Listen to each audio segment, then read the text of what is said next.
किसी शहर के रेलवे स्टेशन पर एक भिखारी रहता था। वो वहां आने जाने वाली रेलगाड़ियों में बैठे यात्रियों से भीख मांगकर अपना पेट भरता था।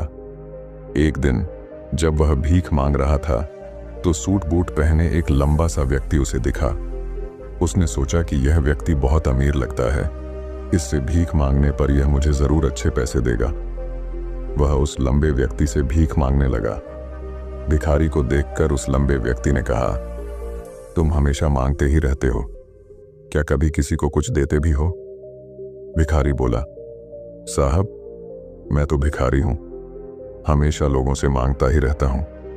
मेरी इतनी औकात कहां कि किसी को कुछ दे सकूं। लंबा व्यक्ति बोला, जब किसी को कुछ दे नहीं सकते तो तुम्हें मांगने का भी कोई हक नहीं है। मैं एक व्यापारी हूं और लेन देन में ही विश्वास करता हूं। अगर तुम्हारे पास मुझे कुछ देने को हो तभी मैं तुम्हें बदले में कुछ दे सकता हूं। इतना कहने के बाद वह लंबा आदमी ट्रेन में बैठकर चला गया। इधर भिखारी उसकी कही गई बात के बारे में सोचने लगा। उस लंबे व्यक्ति के द्वारा कही गई बात उस भिखारी के दिल में उतर गई। वह सोचने लगा कि शायद मुझे भीख में अधिक पैसा इसीलिए नहीं मिलता क्योंकि मैं उसके बदले में किसी को कुछ दे नहीं पाता हूं। लेकिन मैं तो भिखारी हूं, किसी को कुछ देने लायक भी नहीं हूं। लेकिन कब तक मैं लोगों को बिना कुछ दिए केवल मांगता ही रहूंगा?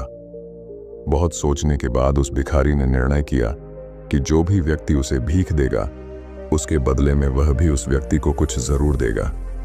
लेकिन अब उसके दिमाग में यह प्रश्न चल रहा था कि वह खुद भिखारी है तो भीख के बदले में वह दूसरों को क्या दे सकता है। इस बात को सोचते हुए 2 दिन हो गए, लेकिन उसे अपने प्रश्न का कोई उत्तर नहीं मिला था। तीसरे दिन जब वह स्टेशन के पास बैठा हुआ था तभी उसकी नजर कुछ फूलों पर पड़ी जो स्टेशन के आसपास के पौधों पर खिल रहे थे। उसने सोचा, क्यों ना मैं लोगों को भीख के बदले कुछ फूल दे दिया करूं। उसको अपना यह विचार अच्छा लगा और उसने वहां से कुछ फूल तोड़ लिए। अब वह ट्रेन में भीख मांगने पहुंचा। अब जब भी कोई उसे भीख देता तो उसके बदले में वह भीख देने वाले को कुछ फूल दे देता। उन फूलों को लोग खुश होकर अपने पास रख लेते थे।